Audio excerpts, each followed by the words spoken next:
जदि आम गछ धरू धरू कुंडरू बाहर जाऊँगी आ माटी ऊपर चेर गुड़ा सब एमती माड़ी जाइए ताहले कौन आमे केमती जानिबा को गछर रिपोर्टिंग दरकार बोली ताले चलंतु देखिबा।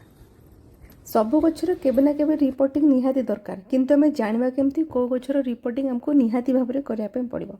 स्टैंड देखले जना पड़िबनी सेति मु बाहर को आनिकी आपनको भल से देखेबी केमती गच्छर कंडीशन हेले आमे ताको रिपोर्ट करबा। एमती देखिया पे गले गछटा बहुत हेल्दी अछि आ भल ग्रोथ भी अछि आ सबु डाल रे मल्ली फुल आ मल्ली खड़ पूरा भर्ती होगी अछि। जदि गछ को धरू धरू एमती कुंडरू आराम से बाहर जाउची ताहले जानिबा जे गछ को निहाती भाव में रिपोर्टिंग दरकार कारण माटी को पूरा चेर जाबुड़िकिना धरची से आराम से बाहरी गला आ चेर गुड़ा भी केमती ऊपर पूरा स्पष्ट जना पड़ुଛି।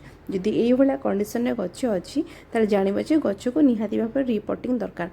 चेर गुड़ा केमती पूरा ऊपर को स्पष्ट भाव में पूरा जना पड़ुଛି माटी जितकी जना पड़ुनी चेरटा चारिआडे देखा जाउछि। जदि आमे आदरे किछि सार दउचे किंबा पानी दउचे से गछ केते अब्जॉर्ब हबनी। एबे तो गछटा हेल्दी देखाउछि किंतु जदि आमे रिपोर्ट न करिबा किछि दिन परे गछटा धीरे धीरे तार ग्रोथ हवा बंद हो जिवो गछटा धीरे धीरे मरिया कंडीशन रे आसी पहुंच जिवो।